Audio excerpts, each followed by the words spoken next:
Okay. Alright, let's check the stream health and see where we are. Looks like we're live. Be live, go. Yes, there we are. Alright. Looks like I'm looks like I'm watching myself. Alright. Nice.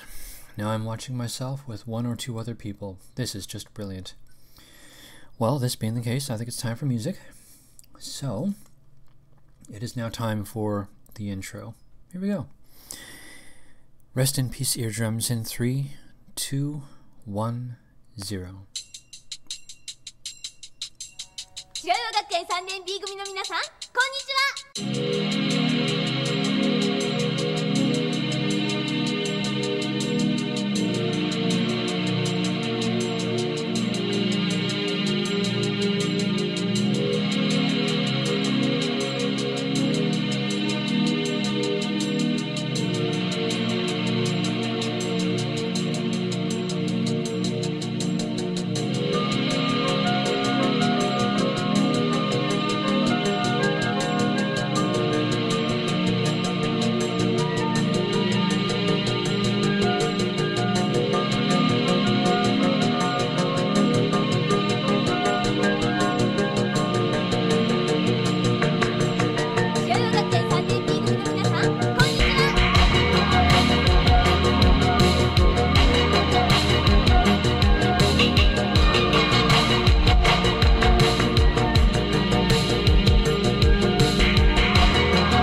It's so weird, like, I always watch that in silence now because I have to turn the volume off so that it doesn't come through the speakers. So, like, I haven't actually heard the end of that track in weeks. It's so weird.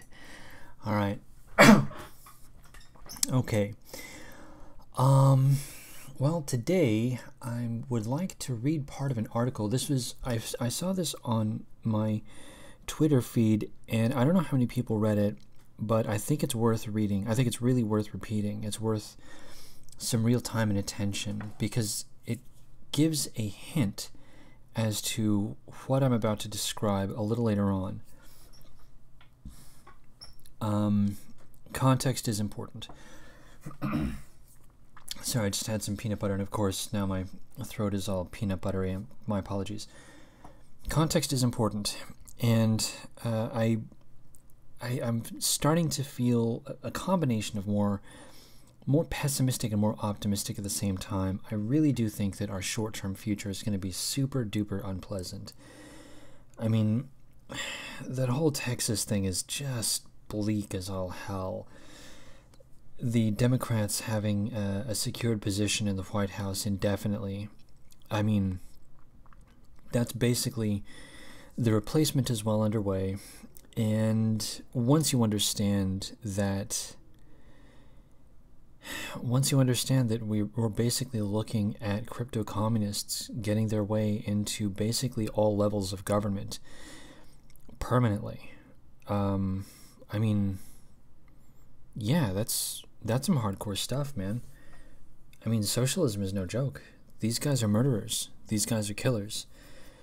And the idea that I'm going to have to live through the opening volley, the beginning, the shot across the bow, I don't like that. But this is what I'm going to have to live through. It sucks, It's just what I have to live through. At the same time, one of the nice things that I've noticed is that I'm not the only one that's paying attention now. And some people are getting red-pilled naturally by life through their own experiences. I had to come at it sort of at a sideways angle. I had to come at it more or less intellectually, not from my own personal experience. And this article that I'm going to read you, that I saw from my Twitter feed, this is an example, actually, of someone who was red-pilled through their own experiences. Rather, I don't know if this person was red-pilled, but it hints at it, and this is the point here. So, without much more, I'm going to go ahead and read this. This is off of New Media Central. I have no idea what website this is. It just popped up. And the title of this article is No Country for White Kids, How Anti-White Bullying is Plaguing American Children. And this is written by Ayla Stewart. Apparently that's Ayla spelled like the chicken Chrono Trigger. Okay, here we are. It was about 2009. I was in the 10th grade, and it was before winter. Elle, not her real name, began her story. It was Heritage Month at her school, a month to learn about immigration, where students interviewed their oldest family members and presented the story of how their family had come to America. It was a fun project the history teacher had come up with. I honestly had a fun time interviewing my great-grandmother and elderly family members about their childhood as such before moving to America. It was really interesting to learn about the lifestyles they led before coming to the U.S. Our family, including myself, are all first-generation immigrants from Finland, Elle explained to me. My great-grandfather's father was from Germany, and he had immigrated from Germany during the war, and was a German soldier tasked with working with Finland and to ally powers with the Axis. Working with Finland to ally powers with the Axis powers. Oh yes, to keep the Soviets out of their country, which is also how my great-grandfather's father met his wife, Helena, and had my great-grandfather. This is all stuff I was told by my great-grandmother, as my great-grandfather passed away 3 years prior.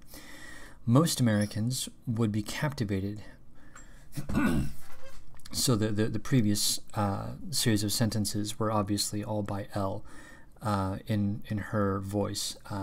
Now we're going back to the article that's describing Elle. Okay. Most Americans would be captivated by such detail about a family history. Elle had access, through her great-grandmother, to stories that many Americans spend thousands and hundreds of dollars on ancestry sites to find. However, Elle faced a nearly unimaginable backlash at her report. In Elle's words, "They started calling me a Nazi supporter, and a racist. It was the kids in my class primarily. After class, a lot of the kids of color, and even some of the kids who also had German heritage, jumped in on me and started calling me a Nazi supporter, and a racist. I was even called a bigot at one point." Still continuing in Elle's voice. These kids were all about 10th grade level and probably didn't understand half of what they were saying because they were just bullying to look cool. Elle was baffled at how quickly they all forgot that she was very good friends with many African American and Asian girls. However, all of that ended after the Heritage Month report. They were no longer her friends. Again, in Elle's voice. I was excited to give my report, like anyone else in my class. At the time, I just didn't know it would result in a loss of my friends and my social groups. As time passed, and now I'm reading back in the reporter. The reporter goes back and forth between Elle's voice and the reporter's voice, like every other paragraph, so it can come off a little confusing. My apologies. I would have edited this very differently. As time passed following the report, Elle found herself a social pariah. She lost all of her friends, and vicious rumors were spread about her. She found it hard to focus on her schoolwork. Now in Elle's voice again. I ended up actually dropping out of school that year because kids would throw paper at me in class, and the teachers wouldn't do anything about it. Now back to the reporter. Many refused to come to her side and would not enforce the anti-bullying policies because Elle was white.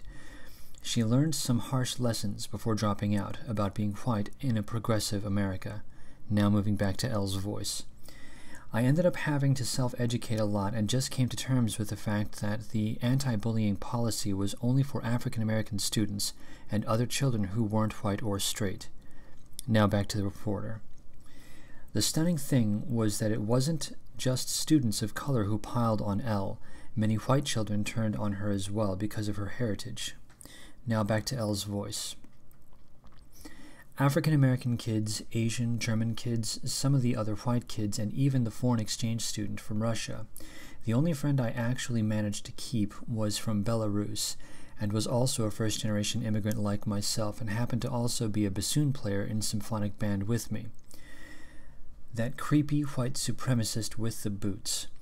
Once they learned the words white supremacist in class, I was called that creepy white supremacist with the boots because I chose to wear my lace-up boots in high school for ankle support because I had to go to work after school.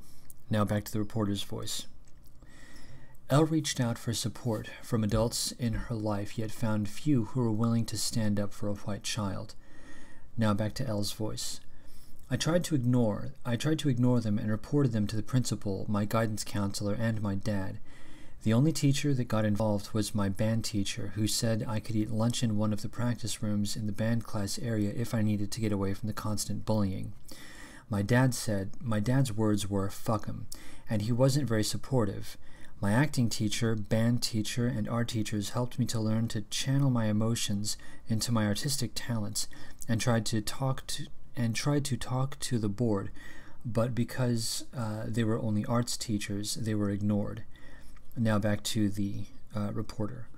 At one point, Elle took a German class and developed a love of languages. That's funny. Of course. Chicks have this thing about languages. That makes so much sense. It's funny. Moving on. Now back to Elle's voice. As it stands, I speak English, Finnish, Inari Sami, a very interesting group of people who are actually my family's tribe, and I'm learning French and relearning German. Now back to the reporter. The experience has stuck with her and made her protective and proud of her heritage and people. Now back to Elle. I've been buying made in Finland products and made in Germany products when I can. Mostly I buy made in America, but some things are better from their countries of origin. Let me check the stream health just to make absolutely sure that I'm proper. Okay, here we are. Yeah, everything is straight. Good. Okay, back to the article. As it stands, okay, that's right, she's relearning German, and the experience has stuck with her and made her protective and proud of her heritage and people. Now back to Elle's voice. Oh, that's right, buying things in her own home country. Okay, yes, now back to the reporter. Elle's story is part of a shocking and growing trend as American demographics shift and progressive anti-white values spread. An An education department survey in 2015 found that the most likely students in American schools to be bullied were white girls. However, boys were bullied at high school at a high rate as well, especially when they were a minority in their school. Daniel, not his real name, told me of his experience. Now in Daniel's words, I was bullied waiting for and riding the school bus, usually along racial lines. I dreaded going to the bus stop area and tried everything I could to avoid getting the attention of the groups of black kids that gathered for school. I can vividly remember the humiliation I felt when one day we all boarded the bus and no one allowed me to sit next to them. I had to crouch in the middle of the aisle of the bus for the entire ride home. It was like being bitten by 1,000 rats, dying slowly. Daniel experienced a reality that adults try to pretend doesn't exist. And now back to Daniel. I hated going to my first middle school because it was like being bitten by 1,000 rats, dying slowly. I was constantly hectored, teased, and harassed. Everyone was separated into distinct racial groups. Now back to the reporter. There seems to be no child too young to become a target. Shelley, not her real name, reached out to relate her story of visiting the U.S., her home country, from the Ukraine. And now we're going to go into the voice of Shelley. I grew up in Briarwood, New York City, she began, which was 50% white in the 1980s but is now 30% white and falling. In particular, a lot of immigrants from India, Pakistan, Uzbekistan have arrived in recent years. Thank you, Barack Hussein. I was visiting my father in spring 2014, still living in Briarwood, with my son Marvin, who was 3 years old at the time. We visited the local playground several times. In one incident, my son was on a jungle gym, and he was about 5 feet off the ground. An Afro-American kid, perhaps about 6 years, shoved him off the jungle gym, sending Marvin crashing onto the rubber mats below. He was crying, but no injury, thank God. His mother admonished her son, but didn't say anything to me. I was too shocked to say anything and took my son home immediately. In a second incident, Marvin was walking across a bridge-type platform that led to a slide.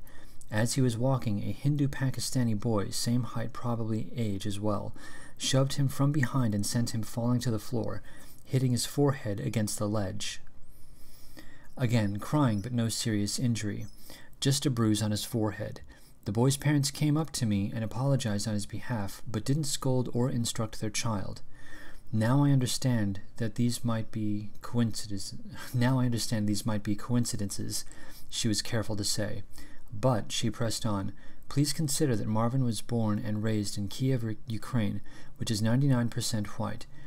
We still live here, and not once did anything similar happen to him at the various playgrounds we visited. The events made Shelley seriously consider what was going on with the children in America.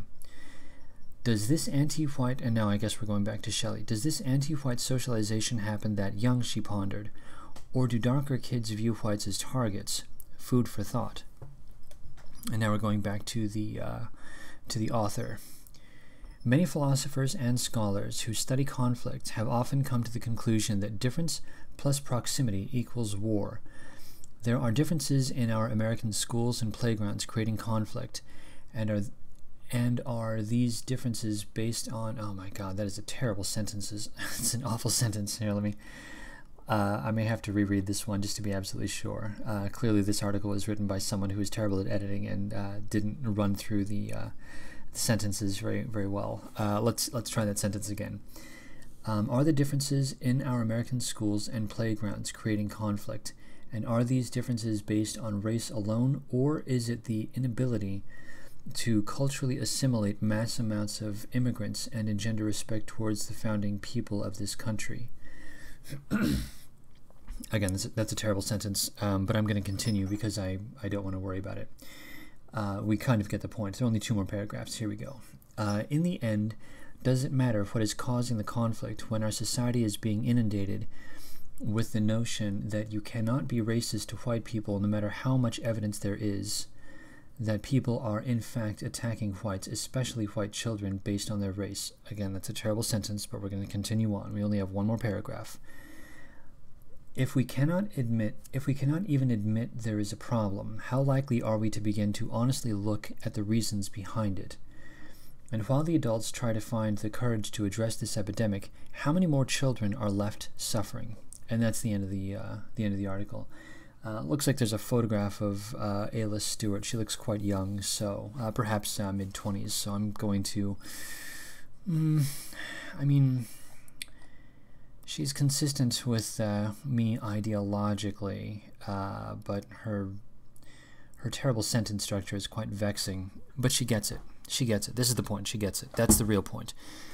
Now, go ahead and consider that this article centered on a bunch of kids and one who was a young mother, very likely millennial. It sounds like she was a millennial, right about the same age as myself. And all of these people are getting a harsh dose of reality. They are getting the race realism forced on them because that's just what they have to experience. Myself, living in Los Angeles, there was one school that I went to. I moved around a little bit when I was a kid. And there was one middle school that I went to, and at that middle school, I was one of 2 blonde kids, and I knew the other blonde kid. Everyone else was a Mexican kid or a black kid, and I was not well liked in that school. It was very distressing, to say the least. This was right around the '92 riots. After the '92 riots, I stopped going to that middle school because I was being harassed basically daily. It was terrible. It was really, really awful. I simply refused to go to school. Now, my experience, somehow, I have no idea how, I somehow managed to retain a Civ Nash mentality. I guess I was very much like the South Africans who are being murdered, and yet there's still so many of them that are just hyper-paused liberals that don't understand that, whatever, anyway. I was one of the South Africans.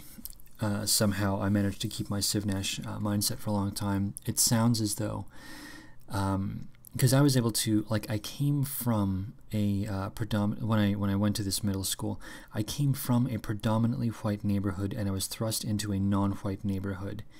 And then I ended up moving back to a similarly majority white neighborhood.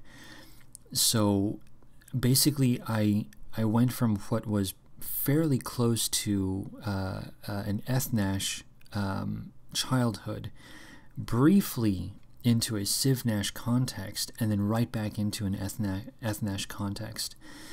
So in a way, I was able to sort of view it as being just an oddity, just a thing that happened, and, you know, now we're moving back to reality. Now we're moving back to safety. It seems as though there are a lot of... This article is indicating that there are a lot of people where this is simply not the case. Their everyday experience is going to be that of hyper red pilling, super duper red pilling, but every day. Now, this is good and bad. The bad is quite obvious. These people are being abused, and these people are going to suffer. And they're obviously suffering not just emotional, but in some cases physical abuse.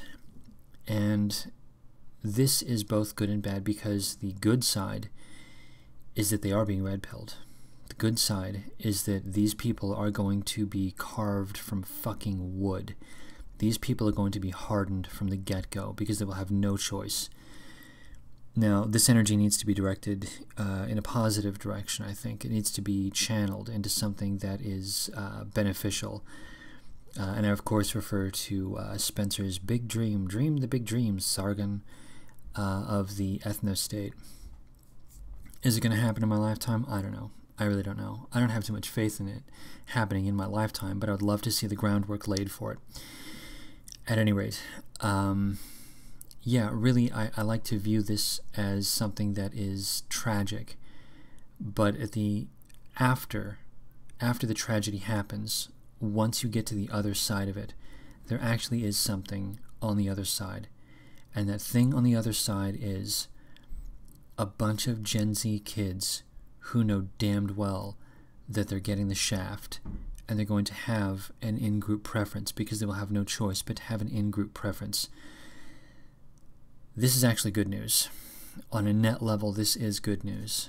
I'm going to align myself to have some peanut butter because I would like to have some peanut butter. I'm going to briefly check the chat before I move on to the very next phase. Let's see here. Pop out chat. We're going to check the chat.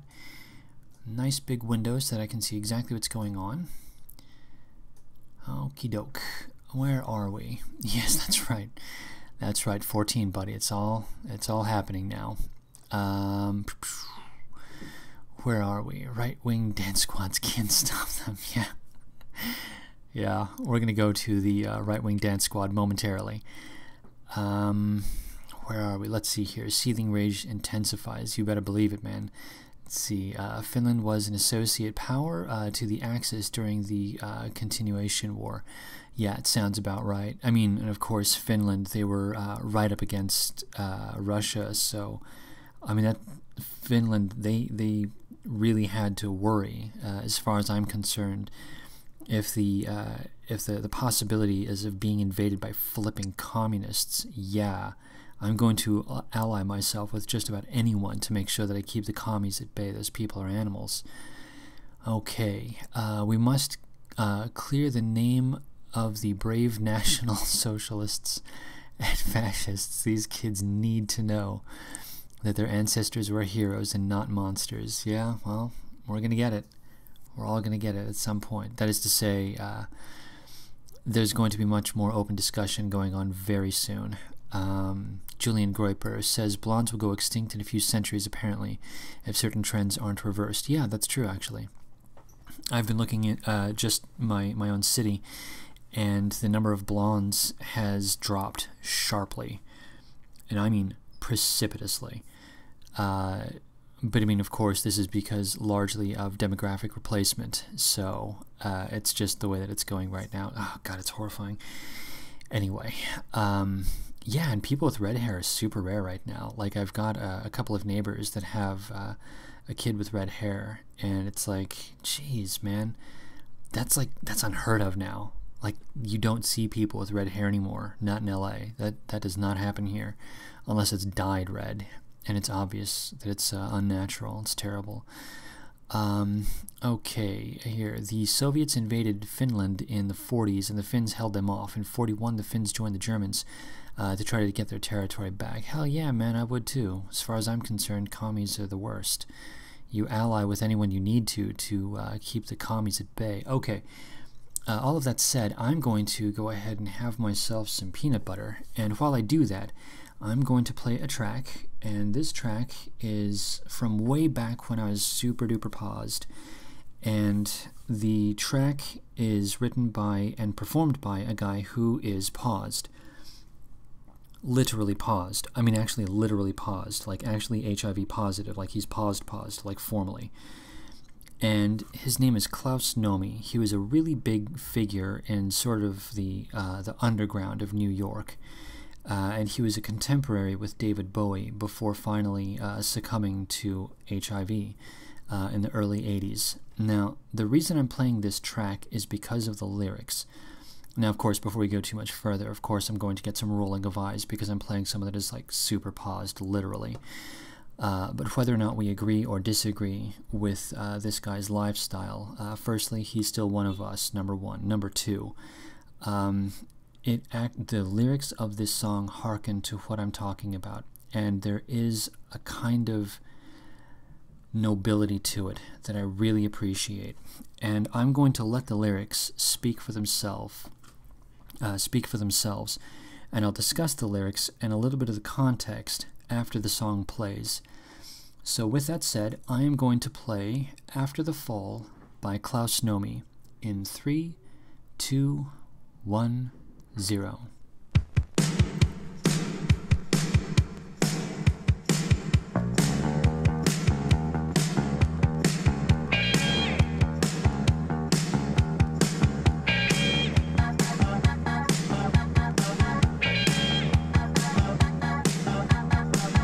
So I told you about the total eclipse now, but still it caught you but I'm telling you, hold on, tomorrow will be there.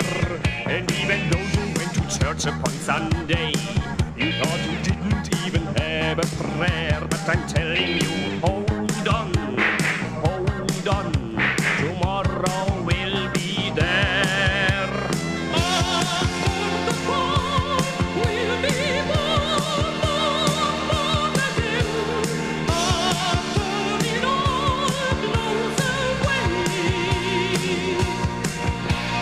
After the fall, after it all blows away.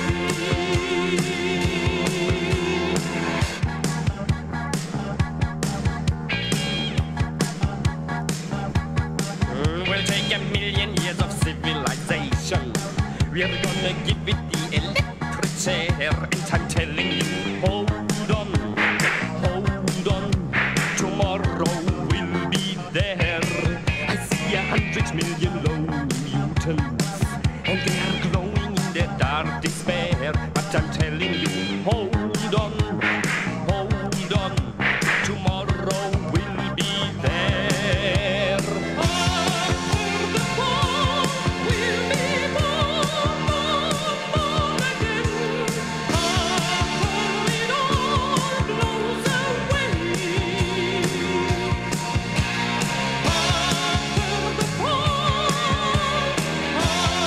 After the fall, after it all blows away.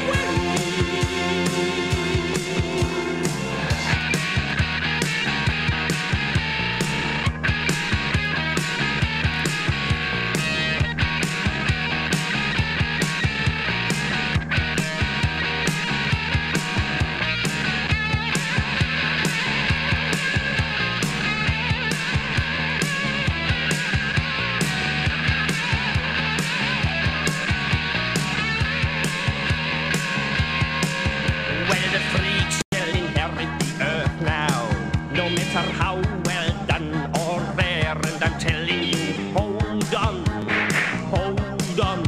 tomorrow will be there. We'll build our radioactive castles out in the radioactive air. And I'm telling you, hold on, tomorrow will be there. After the fall, we'll be born again. After it all blows away. After the fall, after it all blows away.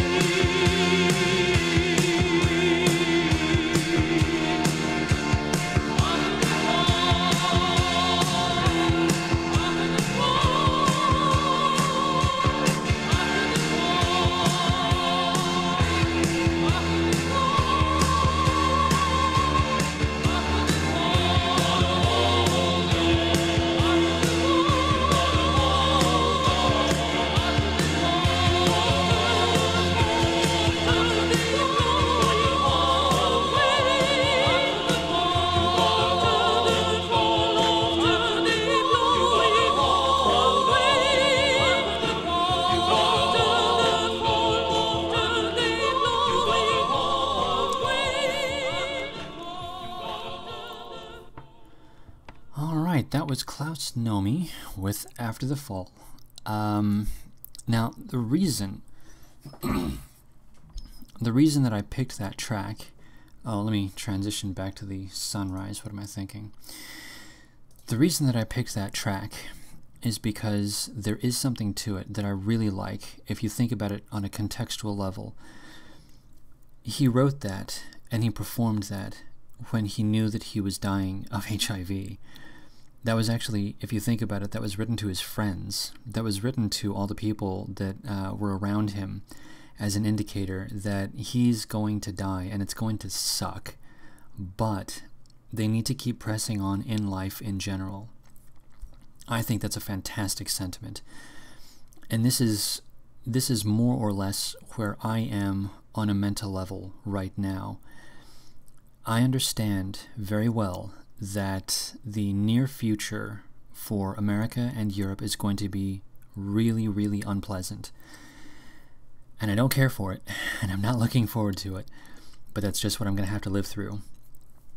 And with the bluing of Texas and the securing of democratic rule in the White House, and with the looming possibility of a socialist revolution in America, I find myself mildly despondent at times. However, all empires fall. This empire will fall. And I like to think on the lyrics of After the Fall, because after the fall, we will be born again, and we've got to hold on, because there will be a tomorrow. That's basically it in a nutshell. There's going to be a tomorrow, and we need to make sure that there is a tomorrow that is worth it. And that's where laying the groundwork comes in. All of this is about laying the groundwork. This stream is just obviously just sort of a private thing for those of us who have popped by. But at the same time, we need to carry this energy out into the world somehow, in some way. So for me, excuse me, sorry, I had the peanut butter there. So for me, my way of carrying the energy out, my way of dealing with my life, and in as preparation for something that's going to be happening well after I die, my idea is to have open discussions about, the nature of my culture and my people. Make sure that everyone understands that it's okay to be yourself. It's okay to like the things that you like. It's not a big deal. And I think that this is where we need to have our thoughts moving towards. We really need to start looking out for each other. We need to start looking out for our own, because that's going to become increasingly important in the future, especially.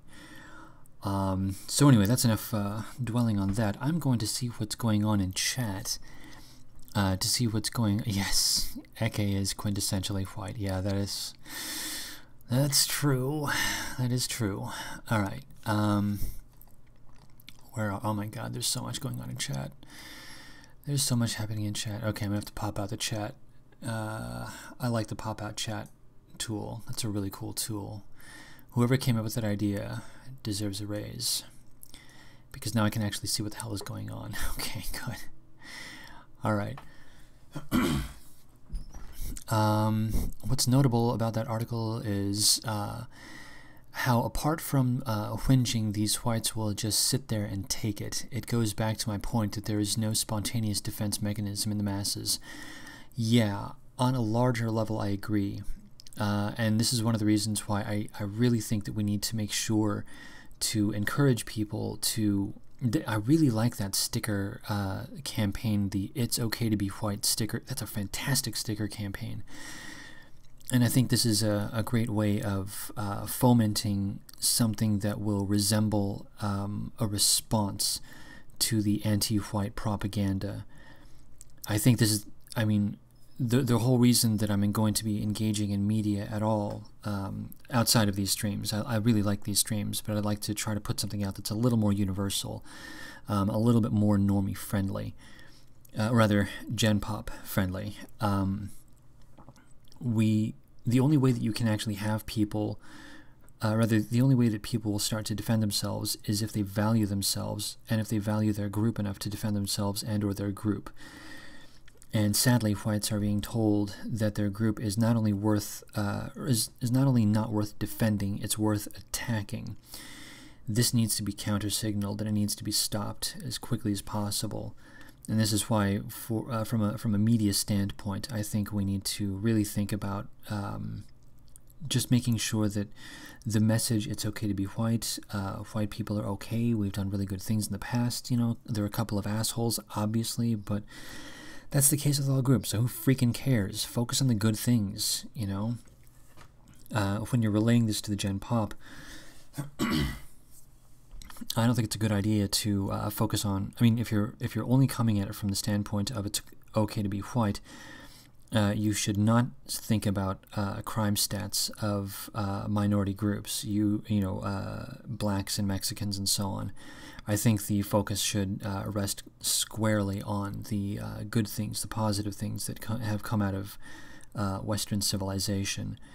So, I would save the crime stats for something else.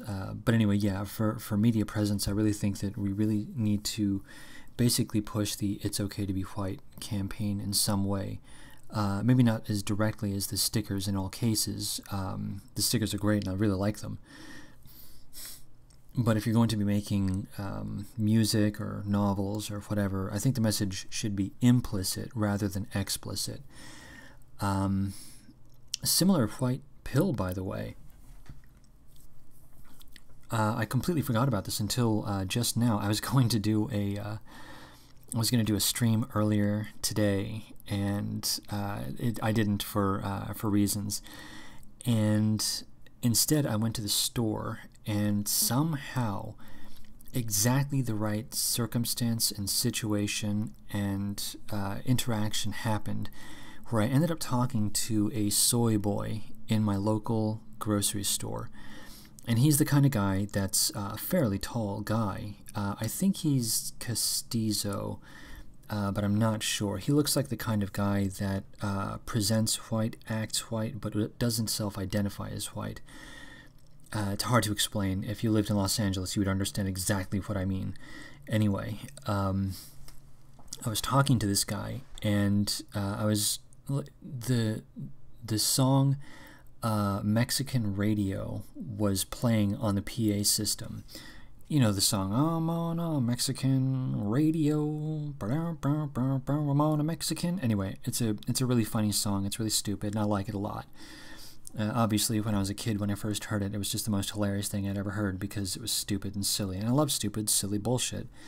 And I struck up a conversation with this soy guy about the song and about how silly and ridiculous it was and how I love silly bullshit. And the guy, unprompted by me... Oh, wait, no, there was a prompt by me. That's right, there was a single prompt. And the single prompt was that I liked silly bullshit, and I felt like there wasn't enough silly bullshit in the world, that there was kind of a dearth of silly bullshit, and I was kind of bummed out. So I was happy about the song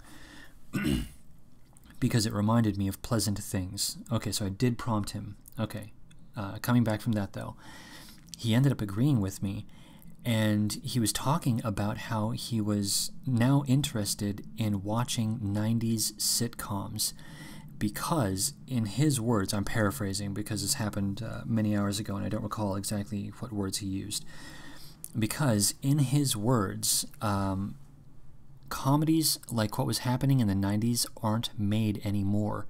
Now, jokes, when they're told, they have to be apologized for, they have to be explained, everything has to be really preachy, and there always has to be a message.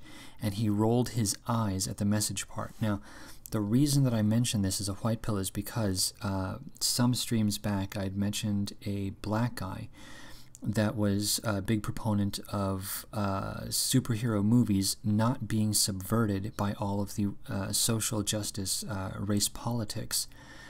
So at my local grocery store, there happens to be a black guy that is pissed off that his comic book movies are being ruined by social justice. And there's also a soy boy that is upset that the silly sitcoms of the 90s have basically been hollowed out and they're gone. This suggests to me that on a larger level, we may actually see a real backlash of some kind, a real response, and not just from the right, also from the general population. Even the soy boys are starting to notice and be upset by it, and I thought that was fantastic. That was excellent news. When I left the parking lot, I found myself whistling. So really, really good news there. Anyway, coming all the way back to Julian Groyper, yes, you're absolutely correct that a reflexive, spontaneous defense mechanism is not present in all people. It's only going to exist in some people as a reflexive action. I happen to be a contrarian, so I learned to suppress it, but I do have a reflex action of defense. So, it's there in me, but I've somehow conditioned myself to not act on it. It's actually kind of a good thing, because I used to be a bit of an asshole in my youth. I wanted to not be such a dick. Anyway, but yeah, if we make sure to encourage people to see themselves as being worth defending, worthy of time and attention, worthy of being respected and treated with dignity, they will defend themselves. And we need to really focus on that, and we need to instill that. Okay, let's continue down. Let's see here. Gen Z is majority non-white. No, I think you're correct. When I think of Gen Z, though, let me rephrase this. Most of my thoughts, I will admit, they do center mostly on my people. And while I do understand that, yeah, what am I talking about? Of course, Gen Z is mostly non-white. Whites are only 10% of the global population. Of course, the vast majority, 90% of Generation Z is going to be non-white. So, limiting ourselves to America. Yeah, I do think that Gen Z is still majority non-white in America as well. If you just look at the birth rates,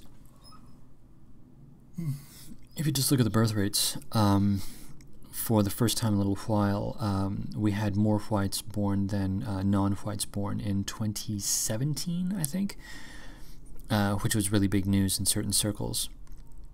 But it was only for one portion of 2017. It's going to go right back, I'm sure, especially with the unchecked immigration. Hashtag Democrats on trial for treason, by the way. We should start pushing that as a meme. We should really start pushing that as a meme. Democrats on trial for treason when? The sooner... They need to be called out for treason. They need to be called out for sedition. This is exactly what they're doing. They are disobeying laws, and they're doing so at the expense of the population, and in fact endangering the population. This is just outright treason. And I think that we need to really push that in some way. I mean, obviously nobody here knows any, federal prosecutors, but the point still stands. It should be out there in the public eye, in the consciousness. People should be thinking about this, because at the moment, all of these people, these people that are disobeying the laws by mass importing people from other countries. As far as I know, this is like accessory to a felony. I mean, this is jail time worthy. We really need to start holding these people accountable, because instead of being held accountable, they're just getting raises. We got to stop that. Somehow that has to stop. They need to be held accountable. They need to be in jail. Okay, let's continue. Let's see here. I keep picturing Freddie Mercury in a Speedo. Yeah, you're not far off. Klaus Nomi was always dressed head to toe. He was not one for bearing his skin. He was kind of an uptight German guy. He was German from Germany. But whatever. Anyway, let's see here. Yeah, but same way Boulder resists being pushed uphill. Oh, yeah. Yeah, the way that I'm looking at everything right now is just... We just have to make sure that Gen Z has the idea that they're not evil for being white.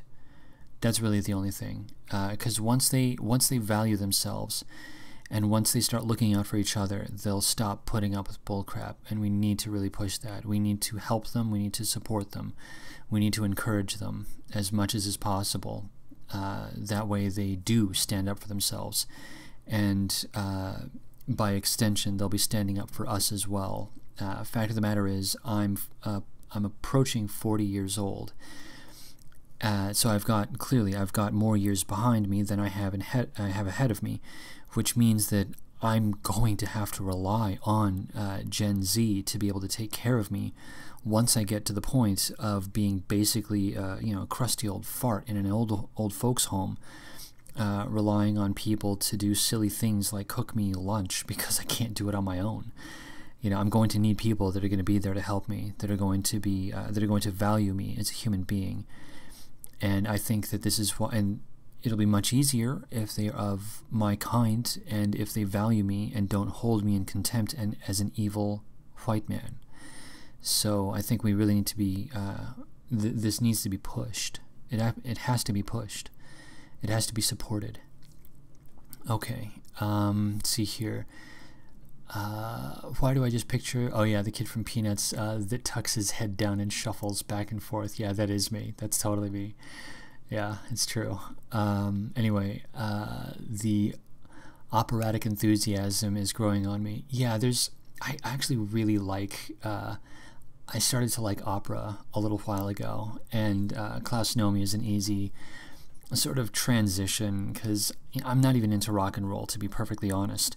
I'm much more into electro, but even still, it's easy for me to listen to rock and roll. So back in my back in my 20s, back when I was like late 20s, I think, that's when I first discovered Klaus Nomi. And yeah, I went through a brief little opera phase, and I found that there's just an entire sea of this stuff that I largely don't understand. And a fair amount of the operas that I've heard, a lot of the performances are really limp, really flaccid, just uninteresting. Where, you know, the ones that are coming out recently, I mean, I went to an opera here in Los Angeles, and there were a couple of headliners. It was Carmen, I think, which of course is one of the Britney Spears of operas, and it was good. It was technically good. You know, the stage production was good, the costumes were good, the lighting was amazing, the sets were fantastic, and on a technical level, all of the singing was also good,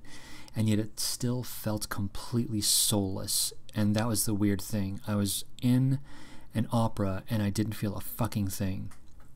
It felt like the singers, they were actually just there for a paycheck, and that was it. You know, they knew that they had to hit certain notes, they had the flourishes. It seemed really paint by numbers. It's possible that I just saw a particular performance where they just weren't on that night. That's completely possible. But yeah, I'm really picky about my music. Like, for example, my favorite recording of Beethoven's Ninth is from, I think it's an Austrian orchestra from like 1981, and there's a single sour note in the trumpet solo, and outside of that single sour note, it's an incredible performance. I mean, it's absolutely incredible. It's easily my favorite interpretation, and it's fantastic. It's just wonderful. And one of the problems with operas is that, oh my God, it's the exact same problem with orchestras and symphonies. Sometimes they're just on and everything is perfect and it lines up and you fucking weep. You're just so happy that you got to experience the beauty. And there are other times when you're like, dude, this is plastic. This is stupid. What the hell am I doing here? I'm gonna go home.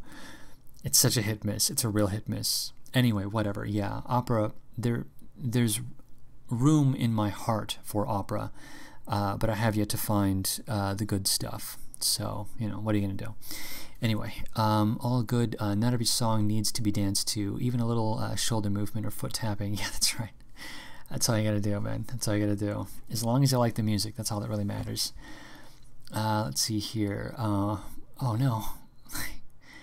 The chat jumped. Oh, my God, the chat jumped a lot. Oh, my God, there's a crap load going on here. Holy cow, there's so much chat that I didn't even notice. Oh my gosh. Okay, I'm gonna look for the longer ones. Yeah, I'm gonna look for the longer ones. Okay, here we go. Oh, Rad Russ. That's right, Rad Russ. Holy crap, I haven't seen an upload by that guy in a long time. Yeah, Rad Russ is freaking awesome. He even had the old pre-1950s Canada flag on his wall. Yeah, that guy was cool. I miss that guy. He was super rad. You're right. He was rad. Rad Russ. Yeah, I haven't seen him. Yeah, maybe I'll throw him a line or something. He was subscribed to my channel, and I haven't seen him in a little while. Yeah, I gotta look into that guy. Yeah, he was cool. All right. White people have a world of things to like literally. Oh God. If you're making fun of my speech patterns, I have to admit to it. I do say and like a lot. It's awful, but whatever. Okay, let's continue. Oh wow, there's a lot of sideways chat, interpersonal stuff that I don't need to address. Let's see here. Tom Anderson, he was like an old millennial woes in a way. Yeah, Rad Russ was like in his early 40s, well, is in his early 40s, like older style video millennial woes. I know I am sad. Yeah. Well, I'm sad he's not making, or I'm sad that I haven't heard of Rad Russ in a while too. Let's see here. He will make his return, probably just taking some personal time off. That's my guess. Yeah, I hope that's the case too, man. That guy was cool. I liked him. He was really supportive too. Like when I was first uploading YouTube videos way back in like 2017, like when I went from uploading 1 or 2 to deciding to upload more anyway, Rad Russ was really supportive, and I thought that was just great. Like I would just upload and then he would comment almost immediately, and I was always like, oh my god, this is super awesome. And he was doing streams for a while. I only caught like a couple of them, but yeah, he had a really cool vibe. Really liked him. Anyway, there's a constant circulation among the second tier of content creators. Yeah, I've noticed. The ones that you hear about are the ones that just don't stop. Those are the ones that you hear about. Like, for example, Millennial Woes. He just started uploading videos and he just never stopped. Luke Ford, same thing. Started uploading videos, never stopped. Babs started uploading videos, never stopped. That's how you got to do it, man. There's a thing that I heard about.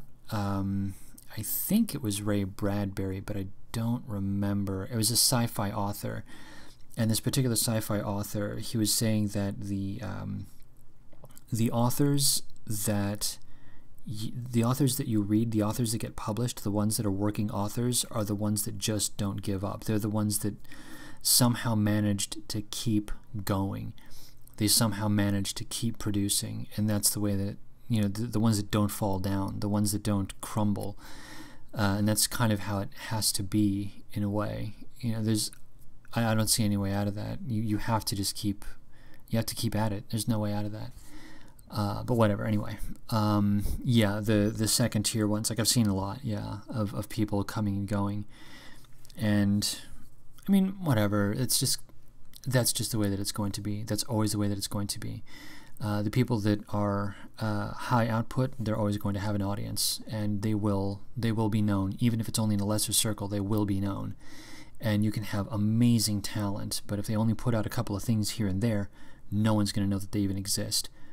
Fabulous example, of course, is my favorite Chris Cunningham, brilliant music video director and editor. And he only did work, like formal, real work, in the late 90s and early 2000s, and then he just dropped off the face of the freaking earth. And no one knows about him. Super duper talented. Like, he is the most influential editor and director on me, period, end of story. And no one knows that this guy exists. I think he's the bee's knees, and no one knows that this guy exists. What are you going to do? It's the way that it is. All right, let's see here. I know that Mexican radio song, You Got the Twang Just Right. Yeah, that's right, yeah. Well, I grew up with that track when I was a little kid, and I loved it when I was like, 9 or whenever it came out. So it's the way that it goes, man. It's the way that it goes. All right, can't lose a voice like his. He's literally our Goebbels at this point. What are we talking about? Who? All right, I don't know who we're talking about. I hope we're talking about Millennial Woes, because that guy's awesome. I like him. Okay, let's continue down. More interpersonal stuff. London Charing Cross rail station evacuated after reports of man on track with a bomb. Jeez. It's just getting crazy, man. It's just getting crazy. I mean, when I saw those, the machete attacks, like you saw one of them on video. You didn't see the slaying itself, but you saw the guy with the machete running over to the teenager that was about to get killed. Holy crap, man. The fact that this is so common, that you can get CCTV footage of this, of a machete attack in London. Oh my god. I'm sorry. Okay. And of course now I have to sneeze, which is terrible, but whatever. We're going to continue down. See here. Sorry I am causing feels tonight about a fallen content creator. Yeah, I know, man. It's a bummer, but hey, we're gonna get past it. We're going to look to the future. We're going to get Rad Russ back, I think. And even if it's only as a guest on a show somewhere at some point, hey, it's something. I just want to see the guy doing something. That's really all I care about. All right. Sorry, the insomnia there. It's a little better these days, so I'm doing better. But I'm still yawning a lot. Okay. But on the topic, Woz seems like he's totally changed since the new year. Oh, really? No. What are we talking about? Oh my God. Now I have to. Now I want to reverse engineer all this and find out what's going on. Oh gosh. All right. Well, can you tell me what Woz changed his mind on? Because I want to reverse engineer it, but I think it's going to take me like 5 minutes, and I don't want to do that. I don't want to do that while everyone's just sitting here. Half the point of these streams is to interact with the audience and not to try to reverse engineer conversations. So yeah, can you please indicate what Millennial Woz seems to have changed his mind on? Because now I'm curious. Now I'm very curious. I've only caught, I think, maybe 50%, 60% of Millennial Woz's content since the new year. I've been really lax on checking channels. I usually, whatever, anyway. Yeah, I like to know about that. I'd like to know about that. All right. Going to continue down, especially since he came from NRX. Oh, really? So there's, all right. Again, I say I'm very interested. I really enjoy his speeches from Eastern Europe. Yeah, I want to know what's going on. What was his change of heart? Let's see here. There's a lot of overlap there. Oh my God. An entire conversation. Okay. We're going to go to Elaine. Yes, there's pure evil. Dems really are the anti-whites. They are. They absolutely are. They completely are. I genuinely regard Democrats as being traitors. I'm not joking. They need to be thrown in jail. They need to be thrown in jail. That's not a joke. An example needs to be set before we end up in some kind of a hot civil war. All right, just doesn't talk in that style of analysis anymore about broader themes of modernity. Oh, okay. I see what you mean. Okay. Is that, maybe that's what we're talking about then. So I had to have some major tooth reconstruction done today, and my dentist finally settled on a plan on how to do it. And he said, we're going to build a wall. And then he started chanting, build the wall. Nice. I like your dentist. Your dentist is cool. I like it. I like it. And yeah, hey, John Harris, I am completely fine with chat blowing up. It's just one of those things where, you know, you have it in your mind. You're like, oh, okay, I'm just going to go ahead and check the chat to see what's going on. And then you just see, like, you know, 5 pages worth of stuff. And you know that you're never going to be able to get through all of it. And you're just like, well, there it is. All right, there you go. It's okay. All right. Let's see here. There was a time when the world was plunging into darkness, a time of globalism and pause, a time when no one stood against evil. Those days are over. Oh my gosh, that sounds ominous. I like it. I like the way that it sounds. I like it. That's great. That could be like the intro to a movie or something. I just imagine hearing like a windswept ground, and then you've got the classic feet walking into view or something. Yeah, it's cool. I like it. I actually found Rad Russ before Millennial. Found him while searching for other Erkenbrand speeches after listening to Jared Taylor. Oh, that's funny. Yeah, I only found out about Rad Russ because of Millennial. And that was it. All right, let's see here. I wasn't making fun of your speech patterns. I was poking fun at our Valley Girl speech propaganda. Like, you know, oh yeah, okay, that's cool. But I do say I do have a lot of verbal crutches, and I'm always very aware that I have them. I'm not always aware of them as a am speaking them, but I'm aware that I have them. So sometimes I'm always like, oh my god, what am I saying? Do I sound like a retard? I hope not. All right, it's important to maintain these small spaces too. Yeah, I'm a really big fan of these tiny chats, these smaller streams where you only have like 20 people, 10 people, 15 people. I like those. And some of the Big Cat Kayla streams, there are many of them where she goes into the plus 200 range. And oddly enough, I find that I really like the ones that have fewer people, fewer participants in the chat. You can actually see what's going on. I also like that she interacts with the chat as well. It's sort of neat. I like it. Okay, let's continue down though. Funniest part to me, at least, was that the assistant in the room was a kind, hot, non-white Hispanic Persian-looking chick. And he gave absolutely no fucks about talking Trump and the wall. Nice. Nice. I like it. That's brilliant. No, your dentist gets a big high five. Not that it means anything, but big high five to that guy. It's awesome. All right, let's continue down. Let's see here. I love this dentist. He's awesome and he's great work for almost nothing. He's white with like 6 kids and based to boot. He's literally our dentist. I like it. That's awesome, man. Everyone, go to New Mexico. Get yourself some work. All right. I'm going to play another track because I'm going to get a little more peanut butter because I'd like to do that. And while I am eating peanut butter, the track that I'm going to play is going to be by a band called Yes.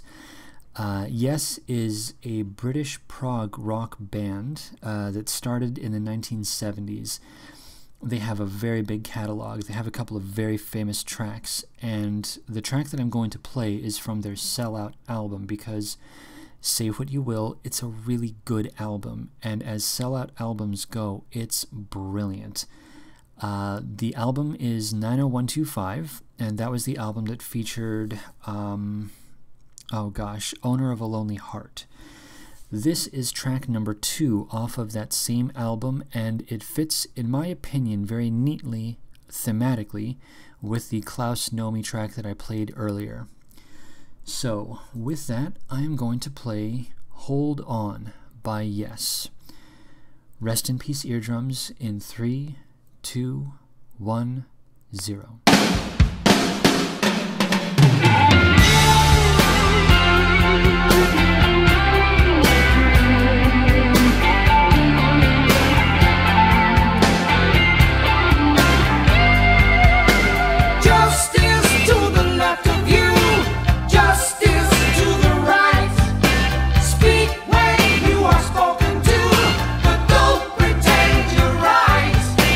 This life's not for living.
we drown in incomplete capacity, strangest of them all. When the fear it calls, how we drown in stylistic audacity, charge the common ground. Round and round and round, we live in gravity shake. We shake so hard, how we laugh so loud. When we reach, we believe in eternity. I believe in eternity. Hold on, hold on. Sunshine, take it to China, see it through. Hold on, hold on. Sunshine, baby, it shines, it's working for you.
All right, that was Hold On by Yes.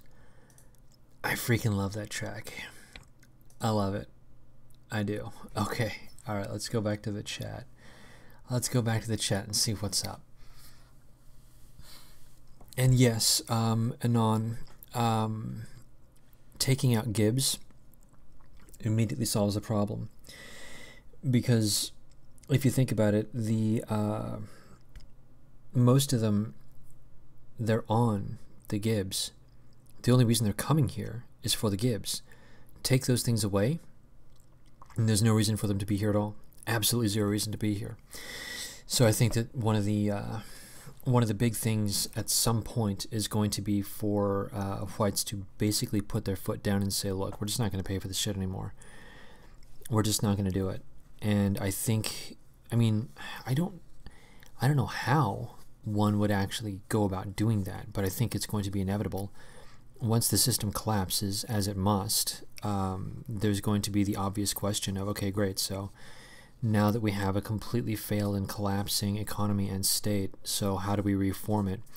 And are we now obligated to care for these people that don't have jobs and can't do anything for us? I think we're going to see some weird stuff in the future. I mean, I don't know what the collapse is going to look like.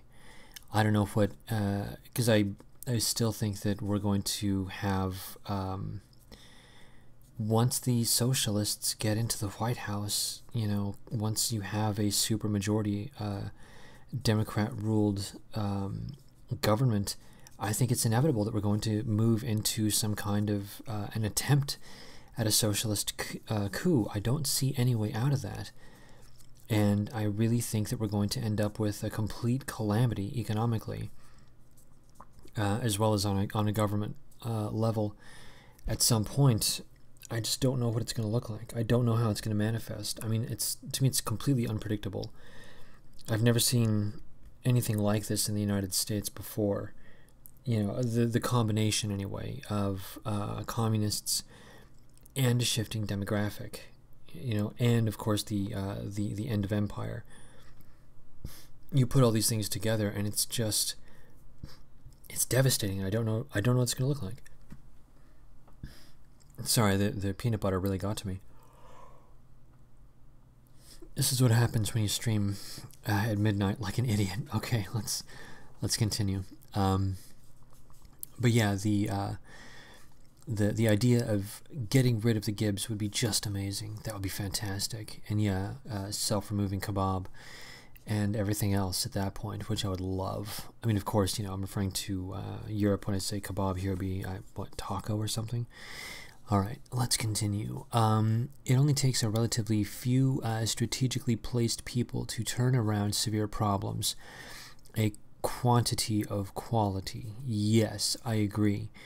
This is one of the reasons why I'm so into the idea of pushing the "it's okay to be white" meme as hard and far as possible in media, and not explicitly but implicitly, because once you do that, Gen Z will take themselves seriously. They'll respect themselves and each other, and I think that you could very well end up with that quantity of quality. I think you could get just the right people in just the right places. Not that you would want to direct that, because it's impossible. It's physically impossible for you to direct anyone to do anything when you're just some peon in Los Angeles or whatever. But if you were to help to create a context in which those people, it would be easier for them to exist in the first place, I think that would be ideal. That would be one way of helping the situation along in some way. All right, see here, and by that point we'll have, what are we talking about? Incentivize the rest to leave. Oh yeah, and by that point we'll have control of the police and military to convince any ne'er-do-wells. Yeah, I think incentivizing them to leave would be fantastic. I think that'd be a great call. I would really like that. See here, right, you are Groiper. Oh wait, what did Groiper say? What do we have? Groiper said something and I don't see it. Oh no. Maybe it's way up there. It might be way up there. Oh, son of a gun. Okay, I can't. It'll take me forever to find out what's going on. I'm not going to worry about it. Okay, here we go. Oh, it's only 2 up. What am I talking about? Yeah, and Sin was addressing what I just addressed. Okay, all right. Now I'm just ridiculous. It's been half a good year so far, guys. I think we can avoid an all-out race war. Yeah, every time I think about that, I always think to myself, like, it might happen, but it never seems to happen. I think the way that it might go down is just a series of riots. I don't think it'll be a formal race war. I think it'll be just a bunch of riots, and that'll be about it. But that's just me. That's just what I see. Okay, here. The system will collapse. It's robust and compartmentalized, countless fail-safes. I hope you're right. I do hope you're right, because I wouldn't want to see like a real Russia-type scenario where we just see like crazy stuff going on. That would suck. 1 second. Just have to take care of... Okay.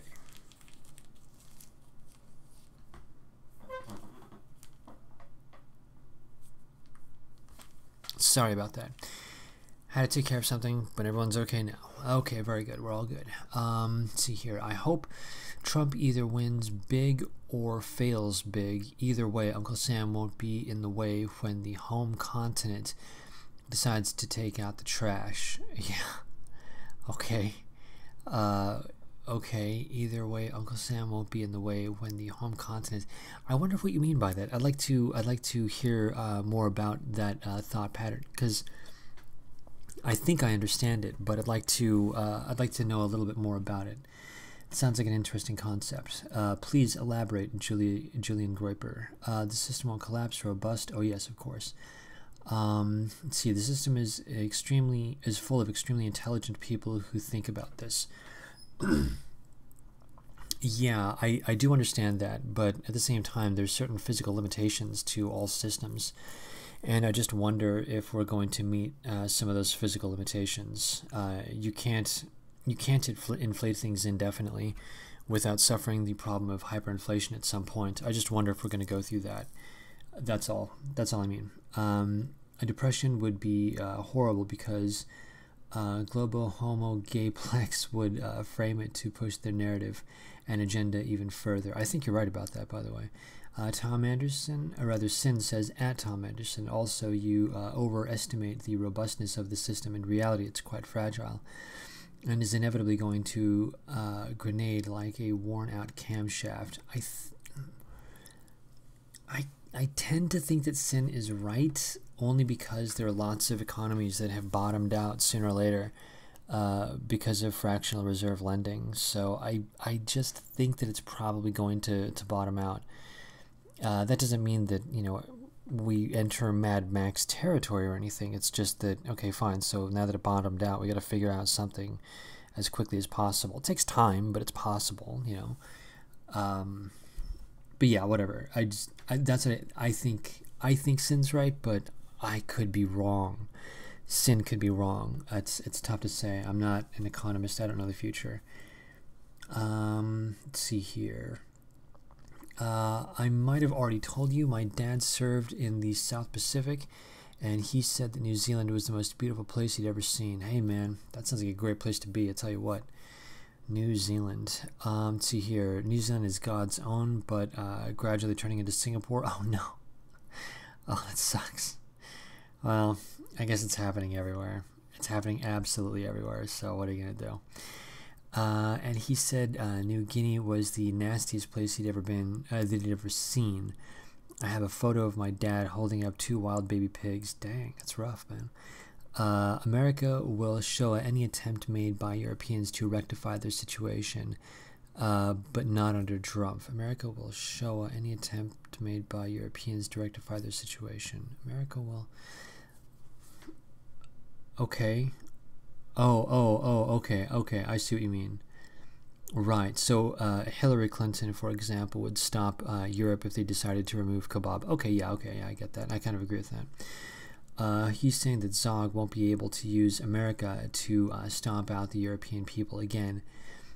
Okay, all right. And then they, again, when they rise up, if it's already collapsed. Okay, yeah. Yeah, yeah. I'm still, I try not to think about some of these things sometimes, especially when I'm tired, which I am now. Because sometimes the thoughts, they get overwhelming, because the topic is just so big, and there's so much that I still don't know about. But yeah, I do think that the, crazy shit's coming down the pike even for Europe. God damn, man. All of Western civilization, all of it, the whole thing, we're in trouble. Okay. Well, I guess since I had mentioned it, this happens to me all the time. I'm like, I'm gonna shut down the stream, and like half the time I do it immediately, and the other half it takes me like a freaking half hour before I finally shut it down. But I think I'm gonna go ahead. Oh, Levi's here. Oh, hey buddy, what's going down, buddy? I mean, I didn't see Levi until just now. It looks like he just got here. Cool. Hey Levi, what's going down, buddy? Oh god. Category 5 chimp out coming to a continent near you. Yeah, I think we could see something like that here in America, though. Like, I still think that there's the possibility under a socialist push. I still think there's the possibility of a combination of collapse and some civil unrest. And the only reason that I disagree with Tom Anderson on the concept of collapse not happening is because there are many people that are socialists that have said explicitly that they wish to go the acceleration route and to force a collapse. That way they could use it as an excuse to implement socialism. So, I mean, it could go in many different directions. I don't know. Only time will tell. Okay, well... Hey Levi, since you just got here, I think I'm going to go ahead and call the stream because I'm freaking tired. So yeah, I guess those are really the only points that I was really interested in talking about today. Just the fact that, look on a timeline, look at everything on a timeline, and just remember that, there will be a fall, there will be a collapse, there's going to be bad stuff on the horizon, but keep on keeping on, man, because there is something at the end of this ride. There is something at the end of the tunnel. There is something after the speed bump. there is going to be a stabilization process, not normalization, stabilization, because normalization is communism, and we're not talking about that. There's going to be a stabilization, there's going to be a restabilization of Western civilization. It's just a matter of helping it and encouraging it so that it's organic and natural. And I think that's the correct direction. Ooh. Sorry about that. So with that said, I'm going to play one last track. And this last track is, well, I guess I'm going to dedicate the last track to Richard Spencer, who dared to dream the big dream. So there we go. Yeah, thank you everyone for stopping by. I appreciate it very much. I really enjoy these streams tremendously. And yeah, we got a lot of stuff to do. I guess I'll go ahead and go with it because I like it. Rule number 1, treat every firearm like it's loaded. Rule number 2, never cover or sweep anything you're not willing to destroy. Rule number 3, the finger stays off the trigger until your sights are on target. And the 4th and final rule is be aware of your target and what's beyond it. Safety first. So with that said, brush your teeth, floss, drink some water, go outside, start lifting. And I'm going to play a little track by Blondie dedicated to Richard Spencer. Alright guys, cheers. And rest in peace eardrums in 3, 2, 1, 0.